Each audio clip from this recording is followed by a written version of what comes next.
Hey guys, Ray Russell here of the WrestleCopia Podcast Network, welcoming our latest podcast to the brand, Captain Nick Masci, Captain's Corner. We're here on the Maiden Voyage. Welcome in, Captain Nick. Ray, thank you for the introduction. Thank you for inviting me to be part of the WrestleCopia Podcast Network. You know, you do a fantastic job with all of your other series, and I'm honored to be at least the newest one. I know we're going to have a lot of fun, not only on today's episode, but, you know, in the weeks and months to come. A lot of cool news. We're going to start breaking stuff right here with my man, Rugged Ray, that you'll only be able to hear on the Captain's Corner podcast, which can be found on the WrestleCopia Podcast Network.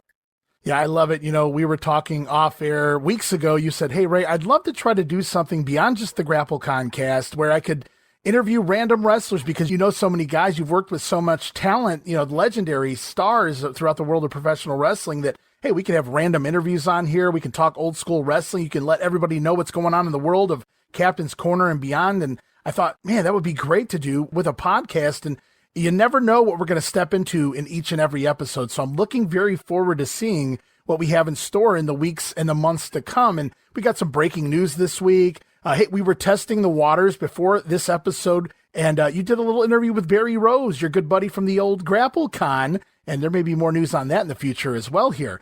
But yeah, Barry Rose, we got an interview with you and Barry upcoming here on this episode, but we also, Nick, if you want to tell them, our special guest this week. This upcoming very soon, our buddy, the grappler Len Denton, he's going to be with us, of course, as one of the featured guests on the Maiden Voyage, as Ray said, of the Captain's Corner podcast. And Len will be talking a little bit about Portland wrestling. We're going to tie that all together with a bow soon. But Len's also going to be our guest coming up for a virtual signing on August 3rd. Lenny has been everywhere in the wrestling business. He's booked. He's a tremendous guest, and I know I'm going to have some fun interviewing with him. I'm sure you guys will enjoy it out there in audio world. Yeah, you know, I just did a new episode with Bob Roop this week, and he was at the Tragos Thez Hall of Fame over the weekend, and his table was set up right next to Len Denton. He actually got Len to autograph a copy of his book for him. So I thought that was kind of cool. Full circle. I've always wanted to go to the Tragos Thez Hall of Fame induction weekend. Haven't had a chance yet, but I've heard nothing but good things about it, and we got to get Lenny's take on how the weekend was for him. Yeah, absolutely. You know, before we get too far into this episode, Nick, I know you've got a lot of things upcoming here, but I didn't know if you wanted to let anybody know in some of the big things you have upcoming here with Captain's Corner. Sure, I appreciate that, Ray. Well, we just completed a signing with WWE Hall of Famer and Attitude Era star Lita, our most recent signing. And, you know, August is shaping up to be a real big month for us. You know, it has to start with the big man himself, Hulk Hogan. We were doing a private signing with. Yeah, I know. That was my reaction when I was able to finalize the deal. And there's still some time to get your mail-in items sent in to anyone listening. So details, you can follow the Captain's page, follow the WrestleCopia page on that. But we're returning this month to our bread and butter, which is the virtual signing, our happy hour series. We've taken about 6 weeks off now from our happy hour series, but man, August is going to be packed. We've got Val Venus, Loverboy Dennis Condrey, Ella Envy from the NWA, and then also the man that will be featured as a guest here a little later in this episode, Len Denton, the Dirty White Boy, a.k.a. the Grappler.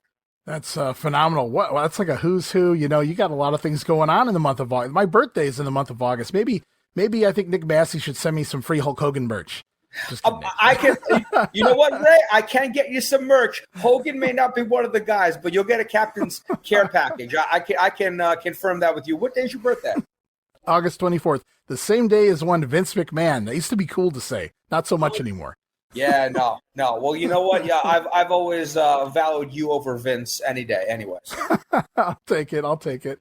Well, you know what, guys? Before we get rolling too deep, a couple weeks ago, you recorded a brief interview with Barry Rose in regards to this very first episode. Barry, of course, of Breaking Kayfabe with Bowdren Barry, and of course, your partner in the GrappleCon, the convention we just did in Orlando. I got to be a part of that. I got to visit that and check it out, and what a great time it was. Me and my wife were there, and so many other people came through there, and it was just a fun time. So much talent there, and just a really fun time. Great people. You guys do the best work.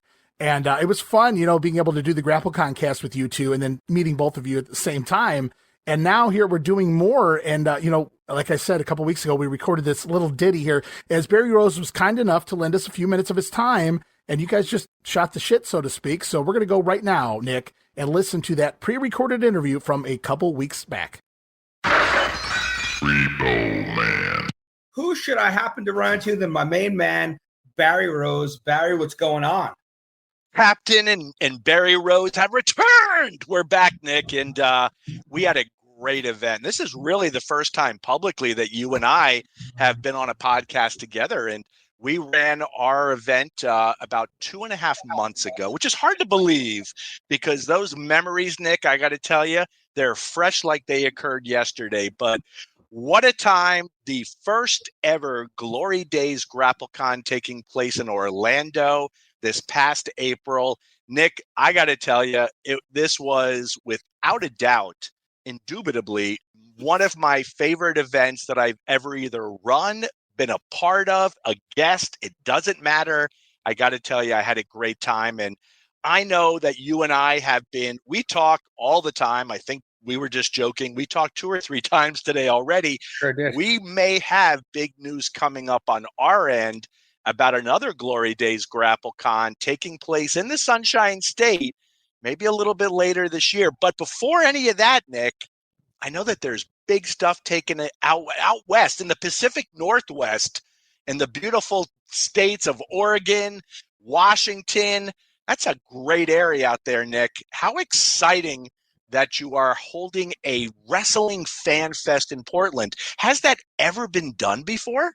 Well, as far as I know, it hasn't. Next year is going to be the 100 years anniversary of the Owens family and starting professional wrestling. And, you know, when that brought to my attention, I figured now will be as good a time as any to get something going on the 100th anniversary of that. So that's where the concept came from. And over the next few weeks, you know, there'll be dates announced, there'll be guests announced, of course, venue announced. And I think that it's going to be something that the Pacific Northwest could be very proud to call their own when it's all said and done.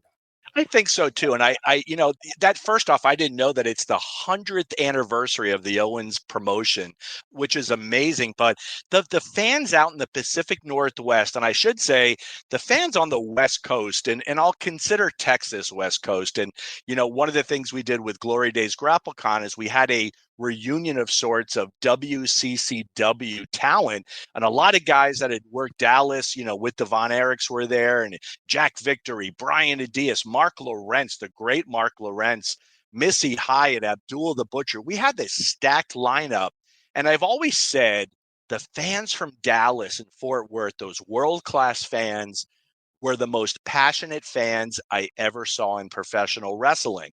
And I gotta say, the fans in Portland really aren't too far behind, Nick, because you can get onto Facebook and there's people recalling events that took place 50 and 60 years ago with a passion. It's deep, deep love for that territory. And what's cool about Portland, I was a huge Portland fan too. When I was trading tapes and DVDs, etc., Portland was one of those territories that I tried to complete. I tried to get as much as I could get because the action was so great. But it's underexposed at the same time as well. It's like, you know, when people say, what's the best territory out there that never got that national attention that, you know, Mid-Atlantic got, Georgia got, Florida got it, for Christ's sakes, right? Portland never really got it. And anybody that ever saw Portland, I should say anybody that worked Portland, everybody left with these amazing stories about what a great territory it was.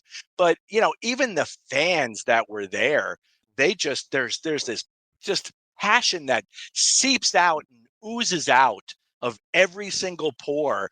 This is going to be one hell of an event, Nick, and you've got to be pumped. The man who is reviving Portland, Nick. Oh, wow. That's a lot on my plate. But it's funny that you're talking about that, though. I think the timing is perfect because there's a few promotions out in the Pacific Northwest, but they've been doing a really good job of what it seems like kind of revitalizing a city that's hasn't really been on the wrestling world's radar, you know, too much over the last X amount of years. So I think between the renaissance of that indie wrestling, a convention possibly coming up, the 100 years of Owens family in pro wrestling, you know, I think everything's booming for something big out in the Northwest. I think so too. And again, there was such a great roster of talent. And I'll tell you, there are a couple of things that I truly loved about watching Portland. And I should say too, I've only seen it through the magic of videotape or DVD.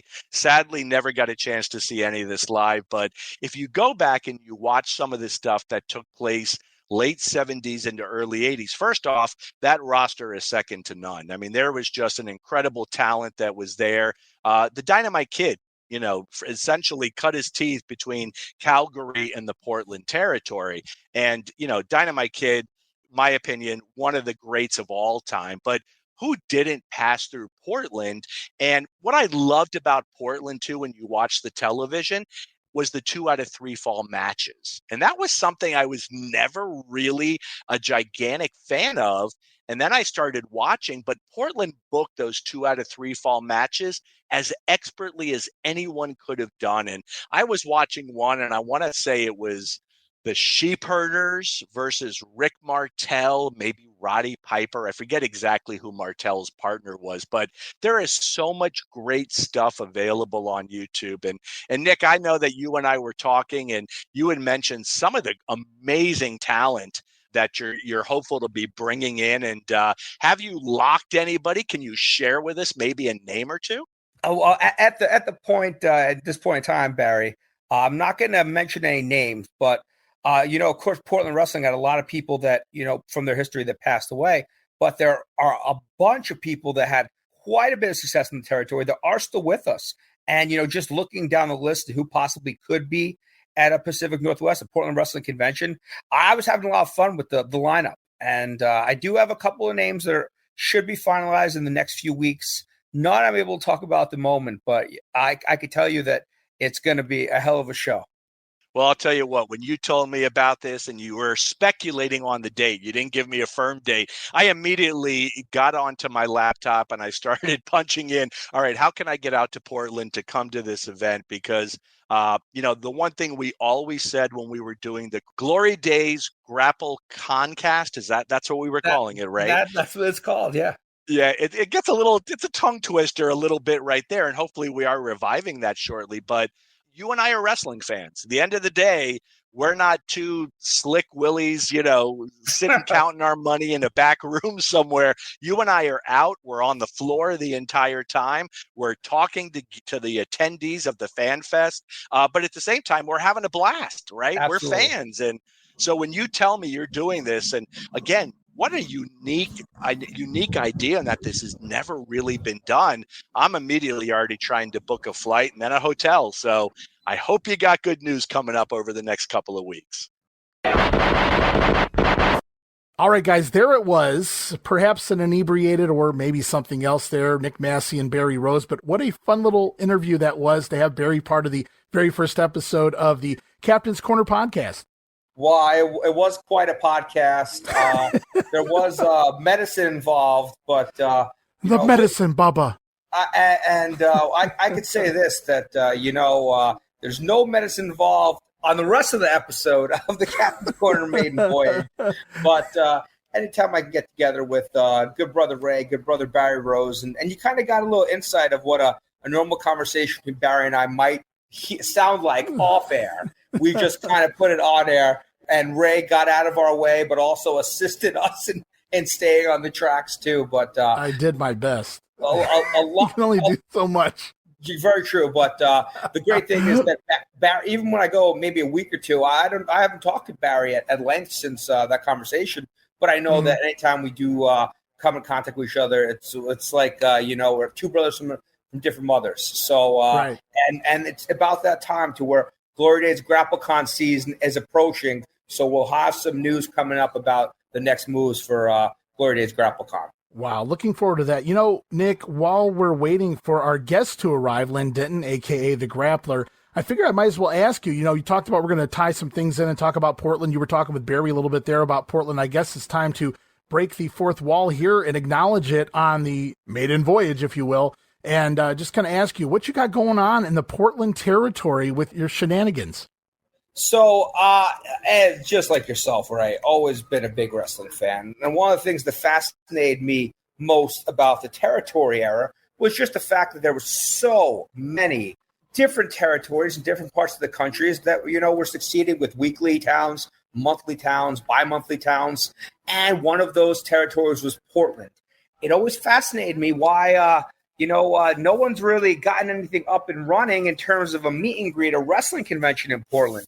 And that was until today, because I'm very excited to announce that on Saturday, February 22nd, at the Holiday Inn at the Portland Airport, we're going to have the first ever Portland Wrestling Convention. And it's going to be, I'm really excited about that. We're going to have a bunch of names that we're going to announce in the weeks and months to come. Our good friend Len Denton will be a part of that.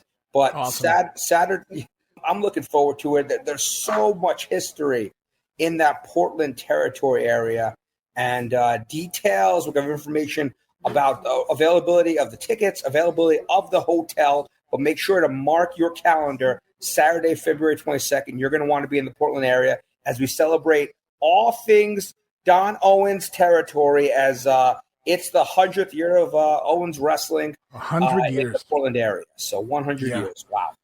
Yeah, and, in the weeks to come, as we continue to discuss the Portland territory here on your podcast, I got some stories I'd love to share with you guys just from the research I've done over the years with the Portland territory. And hopefully, I'm sure we'll have a few guests that have some memories as well. So that's going to be a fun time. And, of course, Len, I'm sure he'll share some things with us here today on the show.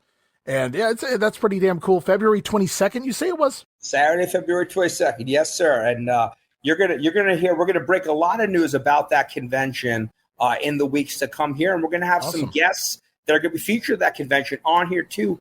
Like I said, our buddy Len Denton, the Grappler, will be one of the guests featured February 22nd, 2025 in Portland. And he'll be featured right around the corner on our podcast. Speaking of which, it does appear that we have Len Denton on the line here. Is this the infamous Grappler? Len Denton, the Grappler. Welcome to the Captain's Corner podcast, Len. Thank you, buddy. How you guys doing? Doing great.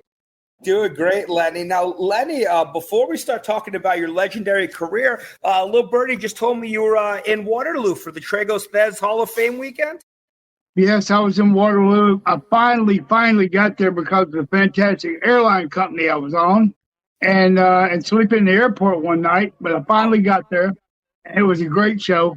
I had a good time there. Enjoyed it. It's really a really nice setup they got there. It's really cool. I mean, you walked everything. I love the museum. It's really cool. Hey, Len, this is Ray Russell, a good buddy of mine. Bob Roop said he was in a table next to you. Yeah, me and Bob. I've known Bob for years, and me and Bob had some good conversations, and we talked a lot, and it's good seeing him. Yeah, he's put you over for the longest time. He has a weekly podcast with me, and every time your name comes up when we go back in time, he always says just the greatest things of you, not just in the ring, but just beyond the outside of the ring as well. Charlie, thank him very much, and I appreciate it. He was really nice to me there, and I can't tell you more than anything, he's the greatest, one of the greatest guys, one of the toughest son of a guns in wrestling too. There was, by the way, nobody messed with Bob Roop. He had a good reputation that followed him, and but he was a nice fellow. And I always got along with him, still do. Now, Lenny, we just broke the news that Saturday, February 22nd.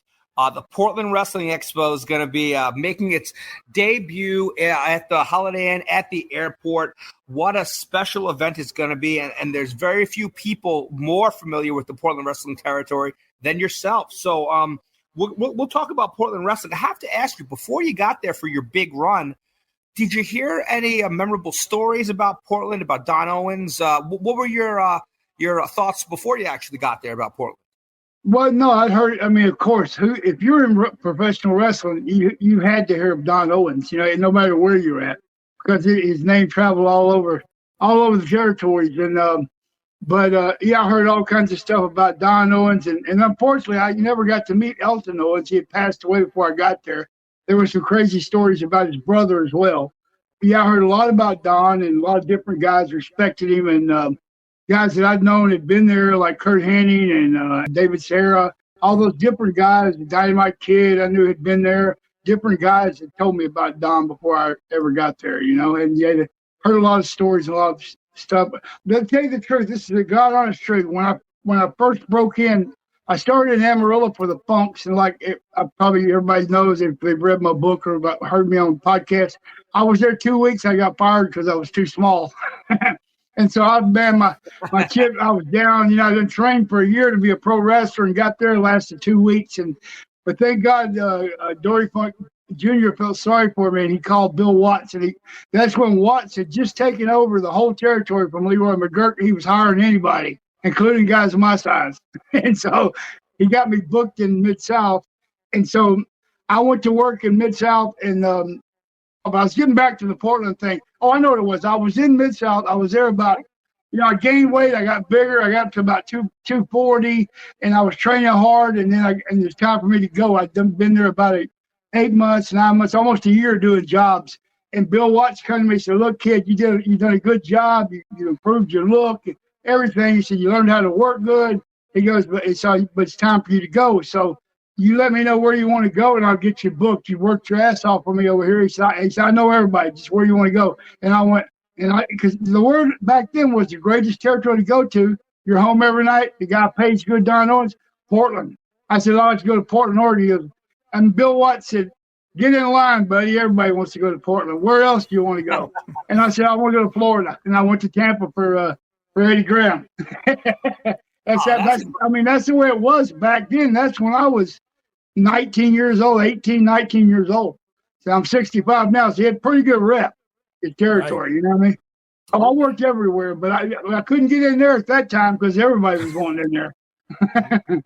Now, Lenny, what I was going to say was you wound up not going right after the big Mid-South run. You did go there eventually. Who was it that called you to go to Portland? And what was that, 87, 88? I can't remember the year, but what happened was I was in world class working there, and I'd been there about a year, and I'd already went through. The first booker was what was it? David Manning. Not Manning. Manning took it from the guy brought me in. I'm trying to think of his name. Who was that? Okay, the guy that had the Mantell. Mantell. Not Johnny Mantell, but his brother. Ken Mantell. Ken Mantell. I'm sorry. And Ken Mantell brought me in. Then David took over, and then before I left, Brody was a booker. Frank was. Okay. I was there about 8 or 9, well, a little over a year, and it was time for me to move along. I was like mid card, the Texas champion, but I wasn't really getting any push with the Von Erichs or nothing, So it was time for me to roll, and so then that's when Rip Oliver got booked with WWE with Vince. Okay, and he was helping run it. He was running everything for Don in Portland, and me and Rip were partners in Florida, tag team partners, and we've been partners different places. Him and Joey Jackson. The guy I trained Joey, and Joey went up there. Don loved Joey. He thought it was like his second son. He loved him. That was Joey's first territory and the only territory he worked for 5 years. Wow. I trained him, sent him up there. Well, he talked to Don, and Rip talked to him, and Dave Sierra and different guys. So Don called Bob Geigel and Harley Race because I had booked for them, and Harley and Bob give me a good recommendation. So that's how Rip recommended me, actually. So that's how I got the job. He went to New York. I come in and took the book, and then it didn't work out for Rip. Sorry about that. It lasted for a while, but then he ended up coming back, but he went a different direction. But I stayed there forever after that, it seemed like, Yeah, it was crazy to see Rip was on top in Portland, and then, like you said, he goes over to New York, and Vince puts him in the prelims. Yeah, I don't know why Vince was doing that, trying to kill the territory, Portland, or what he was trying to do. I don't know. I don't know what his strategy was there. Because I'll tell you one thing, he had to work at Hollis. Rip was a hell of a worker and a good talker. I don't know why he didn't push him. You know what I mean? Yeah, well, at the end of the day, even though it was unfortunate for Rip, it worked out for you because you wound up spending the next 5 years or more in Portland straight. I was there till Don shut down, Yeah, I was there till Don finally until Vince put him out of business. And I heard this that actually Roddy Piper told me this. God bless him. He said Vince left Geigel and Don Owens the last two because they were good friends of his dad's. So he put them out of business last. Yeah. And Piper knew he had a contract with Vince, and they did a lot of business together. Now, Lenny, when you get to Portland, you got the book. You get there. And one of the things about being a booker is I'm sure you have your stable of guys that you trust and that you want to bring in. Who were those couple of guys that you knew you wanted in the territory that you knew to be able to help you draw some money? The guys, okay, so I went in and I seen that the what was it called? Not the Rock and Roll Express, but the Southern Rockers. Southern Rockers. Southern Rockers. Okay, they were over. They were over. I could tell the people loved them, you know, and that's what things was really hot. They liked that back then. And so you pick out what you think will draw in your mind, how you create houses, draw houses. And then there's some guys that's he's been there forever, like Coco Samoa had been there forever. Mike Miller had been there forever. I tried to revive stuff with them and still use them, but sometimes you have to change things up. And brother, it's like button heads. That's one of the hard parts of the job, because everybody's your buddy coming in, but then all of a sudden you get some enemies real quick when you start moving people out and changing things around, you know, because they've been there forever and they thought, shit, I'll just live here forever. Like Don Owens Don Owens told me, this way promoters were, the old school ones. Don Owens told me when I came in and sat down the first time, I said, how you doing? You know, first Saturday for TV. He said, if you buy a house, you better buy one with wheels on it. Don't be planning on homesteading around my territory. I said, I'm not homesteading. I ended up homesteading anyway, but I wasn't planning on that. But yeah, it's like a lot of guys, you know, like Paul Bosch wouldn't use local guys that much. He didn't want to use me. I had to go to Mid-South and start drawing with Junkyard Dog and Brody and those guys, and he brought me back to Houston and used me. He wouldn't use me till then, you know, but because he was making some money. But when I was just local, like learning, he goes, no, I'm not booking. He's local. I don't want a local guy. I want guys from out of town. I don't want people hanging around wanting to book him every week.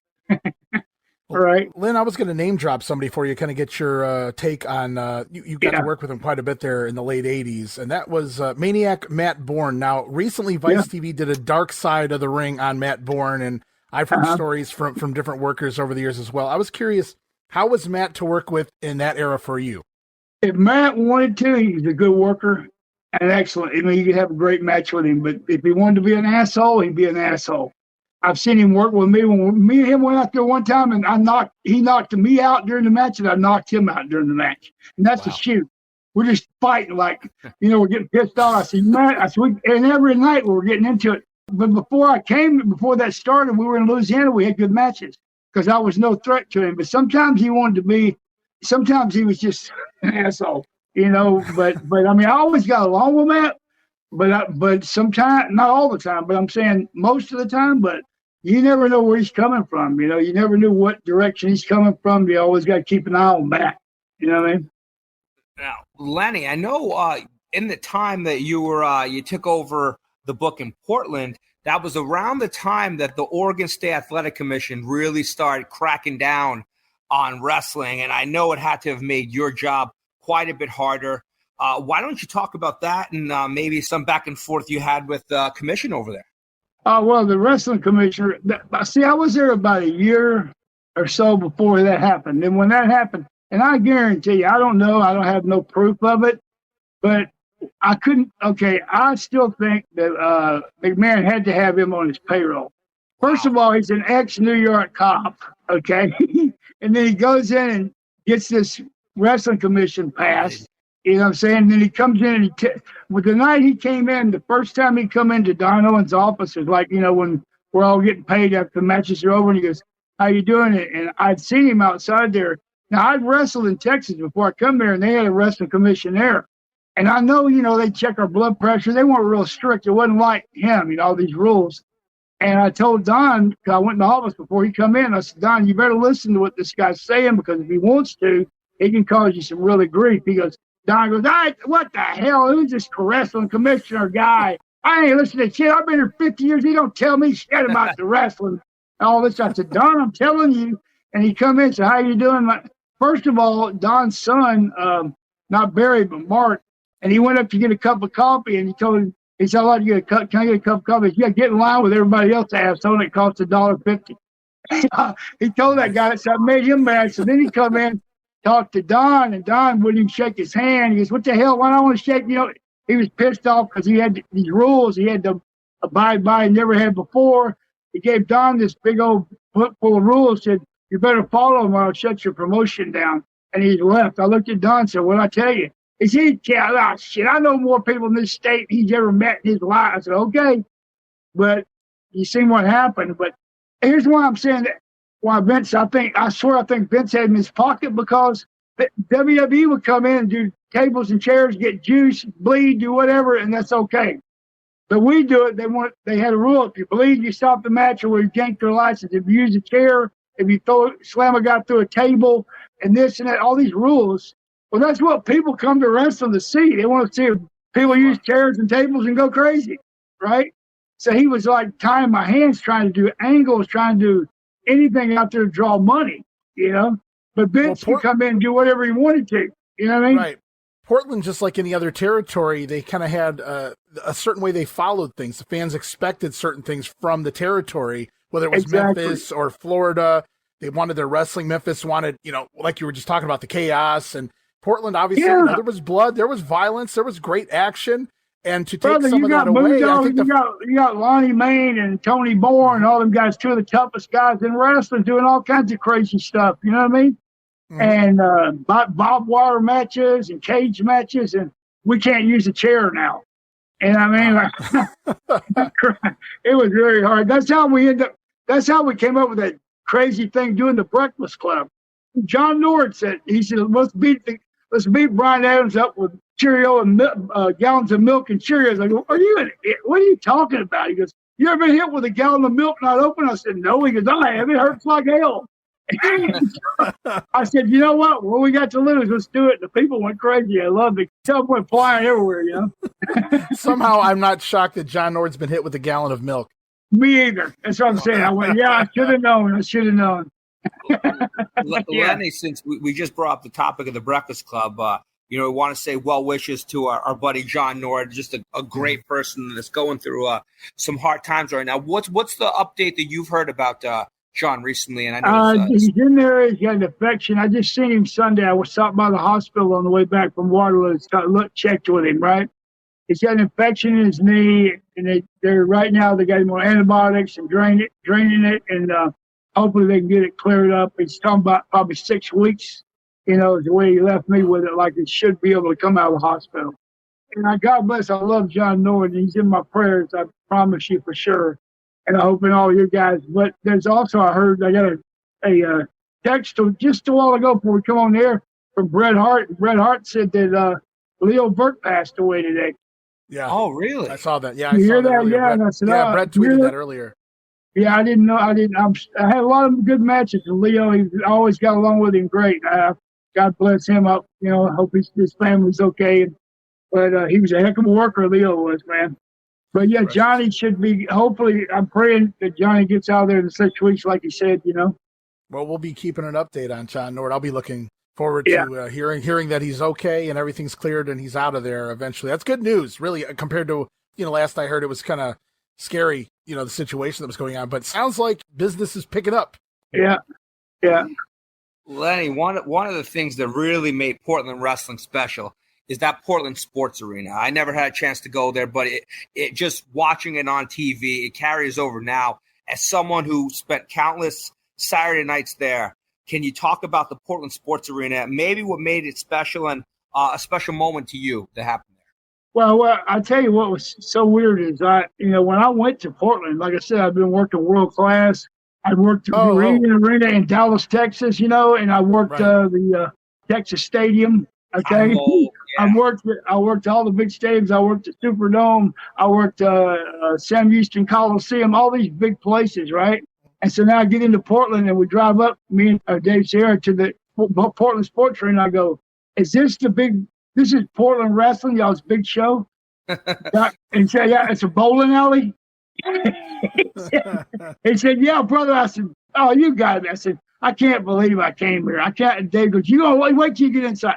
So I went in there, right? But it's so weird. You get in there, it's like a theater in the round. And they got the crow's nest. Believe me, I fell in love with it. The first time I worked, I said, "Brother, no wonder people like to work here. This is pro wrestling right here." You got the crow's nest, so people running up trying to get on TV and screaming and hollering. And it was just really a fantastic atmosphere for wrestling. And it was great. I mean, it blew them big coliseums away, believe me. Was it the intimacy with everything so jumbled and close together? The fans right up on you and they're cheering and booing. Well, they're booing you, but more often than not, anyway. Yes, it was good. I mean, you're right there. And the thing was, too, Don Owens had been there so long. He had so many religious fans. There was just a great atmosphere, a great wrestling crowd. You know, and they pop on everything. It was good. You know, I mean, it's easy to work to. If you do angles, it was easy. Everything came across. And Don Koss was a hell of an announcer, too. He helped get everything across on TV for us real well, you know. Did you ever have the luxury of meeting one Tom Peterson? Yes, I met. Yeah, I met Tom Peterson one time. One time we were doing, like, he'd get in the crow's nest, right? And we'd be doing interviews at crow's nest between matches. And so we'd done this hot angle, and Tom would come up and do like his TV commercials, cut them in between the matches. And so we just done this hot angle with Southern Rockers, I think it was, and the people were booing, throwing stuff. So we're supposed to go up and challenge them for next week. And I get up to the crow's nest, and they go, stop, Tom's got to do a commercial for refrigerator commercial. Oh, well, what? And he had all these cutout things that looked just like him. On TV, when he'd come on, you see him, he'd stand real still, and you couldn't tell that he moves. It's me. Come to Tom Peterson, like that, right? So he'd been doing this. I'd seen it on TV, but I said, bro, let's do this real quick. He said, one of the people, no, he's a top sponsor, of course. So he goes ahead of me. They go, stop, Lenny, stop. No, Tom, come on in, Tom. And so he got sitting there, and now I hear the crowd going down, down, down, down. Finally, he does. He messes the first one up. He has to redo it. And so they cut it again, and then the crowd, by the time he's done, there ain't nobody screaming, right? No. Now I'm supposed to do the interview and set up the return. So I went like this. As soon as it come on, I had Equalizer up there with me. And I said, and all those things are still standing behind me. They sat up there all night. Those big old cardboard cutouts of Peterson, right? And I go, hey, ladies, and when it's starting, so ladies, you see what happened in the ring, but let me tell you what I think about Tom Peterson. I turned around and grabbed one and tore the head off of it, threw it down. Dude, Tom Peterson comes swinging at me on the air, throwing punches. I grabbed the Equalizer. I was laughing so hard I put him in between us, and he was holding Tom Peterson off. He's swinging right. It was funny as hell. I wish you could have seen those tapes. He got so cost mad. Him a couple bucks. Oh man, when I got there to get paid that night, Don Owens reamed my ass. Said, "You asshole! That thing cost $400. You shithead! I had to pay him that too." Wow. He said, "I'm gonna take it out of your pay." I said, "You better not." He didn't do it, thank God. It didn't cost $400. Don made all that up, but Peterson did get mad about it. He got real mad. He was swinging full punches and everything. It's funnier than hell. That may be the greatest Tom Peterson story I've ever heard, and I'm so happy you shared it here with us. Oh, yeah, it was true, too. Equalizer was laughing. I said, hold him, dude, hold him. Because I was laughing too hard to get away from fighting. It was funny. Now, Lenny, coming up on Saturday, August 3rd, we'll be doing some working together, as we'll have a virtual signing coming up. So we're going to have photos, cards. We're going to have grappler masks available. But one of the items that's going to be available is your book, Memoirs of a Masked Madman, which I could say is one of my absolute favorite wrestling books. If you don't have it, you should own it. Why don't you tell anyone about the process of writing the book and getting Joe V involved? And, it's a really great book, guys. But Lenny, let's hear it from you. Well, what happened was, through the years, I don't know, I'm on the road talking to people. They said, man, you got all these stories. You got all these. I tell them a story like I'm talking about Don and Tom Peterson. You ought to write a book. I said, okay. So I tried to, I didn't try to write it myself, but what I done was I even called around in Portland. I called around some of the colleges and stuff, see if someone would take it on as a project, and nobody wanted to deal with it. So I didn't really know where to go, what to do. So I kind of just forgot about it. So one day we were sitting there, and I got Joe V involved in doing some commentary, right, or something with the. We're doing commercials at Channel 12, and he worked for Channel 12. And we're doing stuff together, and I said, I just brought it up, just like I just said. I go, he said, man, you got all kinds of stories, Lenny. I go, yeah. I said, yeah, everybody tells me I should write a book, but man, I've looked all over the place, man. How the hell am I supposed to write a book? Joey goes, well, you might want to ask me. I said, what do you mean? Why would I ask you? He said, well, I just got a degree from Washington State in journalism. That's all. I go, what? He goes, I said, well, why don't you write my book, Joe? And that's how it happened. And he did, I'm going to tell you, he did one hell of a job, because if you ever written a book, well, as soon as you write a book, you got to go on all these podcasts all over to promote it, right? Well, they sift through everything in that book. So if you made any mistakes in your career in 1977 and you lied about what you did, or now it's 2004 or 2010, they're going to catch your lie. So you don't want to lie, because somebody's going to bring it up. And so Joe covered it. Joe goes like this: Hey, Lenny, I tell him this story about when I wrestled in Memphis, at the Coliseum in Memphis. We wrestled, in the Memphis territory. It was the grapplers. Yeah, me and Grappler 1. I was Grappler 1, and Tony Anthony Grappler 2. I went there in Lawler and said, hey, the house is down. It's been down for like 3 weeks. We need to get this thing off his ass. I can't. And he just said, I can't think of nothing. I can't think of, what do you guys, does anybody got any ideas? I said, hey, they talk about in Tupelo, Mississippi, and all over. They fight in the concession stand. They have mustard and ketchup, and then go crazy all over the building. I said, why don't we give them one of them? And I said, it was me and Grappler 2 against Lawler and Savage. He says, okay. And so I'm telling him, I said, we fought all over the building. I went up in the cheap seats. Damn, they were kicking the hell out of me. I told the story. We tell him, so he's writing all this stuff down. So he called me 2 days later. So first of all, it wasn't Lawler. It was the Bruise Brothers. And I had a different team in the wrong dates, but you can't remember all the dates and all as many matches as I had. But I had the right territory. But you know what what he would do is, what I'm saying is, he would go back and fact check everything to make sure we were writing it down for real. And he did a hell of a job doing that. I'll tell you what, when your book first dropped, I mean, true story, when it first came out, I purchased it, and I literally finished the book in 2 days. Couldn't put it down except for to go to bed. And then next day, yeah, absolutely. I loved it. I mean, it's a nice thick book. Cool. It's very detailed. I enjoyed it. I encourage everybody to go. Like Nick said, I would encourage everybody. It's one of my favorite wrestling autobiographies. Absolutely. I appreciate that.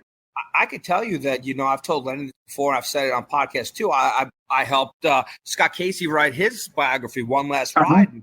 And literally it's kind of based around Joe and Lenny's book, just in how it's kind of Lenny, your tone in the book, through Joe is just like you're in the back seat with the case of beer and you're just telling stories. And that's kind of what I wanted from this book. And it's because of the direction that you and Joe took in your book. So. Yeah. Awesome. Well, one thing that Joe did, he did a little different, which I liked. He said, everybody starts out like this. Hogan, Flair, all of them, they go, well, you know what? I went and I made my grade. I made my name and I fought my way to the top. Then when I went to WWE, and now he's in the Big Show. And he said, I started you out in the Big Show in the Superdome, then took you back the other way, and then told the rest of the story. I said, yeah, that's true, you did, Now we've got the virtual signing coming up on August 3rd, Lenny, and of course you're going to be a big part of the show in Portland on February 22nd. To everyone that's listening right there, why don't you tell everyone what makes Portland wrestling so special and why everyone should kind of keep posted on all the big news we have coming to the February 22nd. You talking about, you say what makes Portland so special? Yeah, Portland wrestling so special. Yeah, because it's a 100-year anniversary, like you said, right? Yeah, yes, sir. And so many guys, I mean, like when I got into business in 77, Portland wrestling was already a legend. Everybody, like I said, everybody wanted to go there. Don Owens is a good payoff guy. All big-name stars, tons of them had got their start there and came through there. So it's it's like, of course, Portland wrestling, brother. It's a number one, like old school wrestling territory. You know what I mean? It was one of the number one ones in the country. And so if you went to Portland wrestling, everybody was envious of you. They all wanted to go there and work for Don, and I know the show is going to be great, with different guys coming, and there's so much history behind it. That's what's going to make it so great, so much better than the others. Lenny, it's an honor to have you join us, not only on February 22nd, but also for this first podcast we're doing, the Captain's Corner podcast. Ray, anything you'd like to ask Lenny before we close out? No, I was just absolutely excited when I found our very first guest was going to be the grappler Len Denton. I have a few other podcasts here on the WrestleCopia Podcast Network, and we cover the territories, the old territories, and I love going back. And right now, you got the Dirty White Boys just left the Memphis territory, so I was sad to see you guys go because you were the best working team there at the time. So we're stuck watching a few other teams right now. But now it's just great to have you here, Len, and we appreciate you being here as part of the inaugural episode of Captain's Corner podcast. Fantastic. I'm glad to be there, brother. Thanks for inviting me, and hopefully I'll come on again sometime, okay? We'd love to have you. Thank you so much. All right, Paul. Take care, guys. I'll see you on August 3rd. You got it, my brother. Okay. Bye-bye. Bye. All right. Wow. What a great interview. Len Denton. Wow. That was awesome. Lenny is one of those guys that, we're talking about Portland wrestling, that's the reason for the season. But at the same time, you just brought up Memphis, Mid-South, CWF, Jim Crockett Promotions. I mean, Lenny wrestled in nearly every major territory in the United States. And what a career. Yeah, he'll be honest with a virtual signing on August 3rd. And if you guys don't have a copy of that book, please just trust me. It's such a quick read, like Ray said. He read it in one sitting. I think you guys will really enjoy it. But you'll be able to pick up a signed book, a signed photo, a signed card on August 3rd when the Grappler returns to the Captain's Corner Happy Hour. If you guys enjoyed the way he was storytelling here, which he is an excellent storyteller, he needs his own podcast. I need to talk to this guy. But Ray, I can make that happen. But I'm telling you what, Nick, the book is the same way. It's just story after story, and they're fun. You got to love the way they're told on there. And you're right. It is like you're just kicking back and you're having some beers, and he's just sharing one fun story after another. And a very humble guy. He's very real in regards to what happened with his career. When he felt maybe he got too big-headed, Bill Watts put him in his place, and et cetera, et cetera. So, yeah, I just remember that from his book. But, yeah, just a fantastic book from beginning to end. His working with Roddy Piper when Piper came back through the Portland territory after his movie career didn't necessarily work out the way he wanted it to. Just so many great stories throughout his career. And like you said, so many territories in his past history. So that was a great get here for the first episode. Appreciate being a part of this with you, Nick. And man, I think we had a pretty successful kickoff show here. I think so too, Ray. And, between our good buddy, we'll call him Grappler number 9, Barry Rose, and then the original grappler, Lenny Denton. Yeah, it's a heck of a maiden voyage, a heck of a debut episode. And, you were right with me the whole time, Ray. So, I couldn't have asked for a better, shipmate than yourself. Oh, man, Nick, I just appreciate, you coming to me and saying, hey, can we make this happen? Absolutely, because what a great idea. Talking wrestling, talking random interviews. You never know who's going to pop up here on the Captain's Corner podcast. So that's going to be fun. And I'm looking forward to seeing who our next guest is down the line, but I'm also looking forward to more news, breaking news in the Captain's Corner world. We'll be breaking all the news here on the WrestleCopia Podcast Network, the Captain's Corner Podcast. And of course, you can check out our Facebook as well. Virtual signings streaming exclusively through our Facebook. And then, we'll be where all things WrestleCopia can be found as well. So, my man, Ray, I might be the captain, but you are the general. Just don't call me Gilligan, and we'll be okay. All right, guys, that's going to wrap it up here for the very first episode. We'll be back soon, maybe in a couple weeks. Keep checking back, WrestleCopia.com, and, of course, both of our social medias. Yeah, so you guys can find me on Facebook, Captain's Corner. I'm also on Instagram, Captain's Corner Wrestling. This one is spelled CAPTINS, Captain's Corner Wrestling. And also, you guys can follow and like us, Facebook.com/Wrestling Grenade. Yeah, we have all the news on there, schedules of future signings, and you'll be able to find us here every couple of weeks as, we count down the days to the Portland Wrestling Expo as we have some guests, some fantastic guests like Lenny Denton in the weeks to come. And with myself and Rugged Ray, you never know what you're going to get, like a box of chocolates. I love it. I love it. All right, guys, from Hulk Hogan brother to the Portland Wrestling Expo. Stay tuned, guys. We'll be back soon with another edition of the Captain's Corner Pod. Cheers to the working man.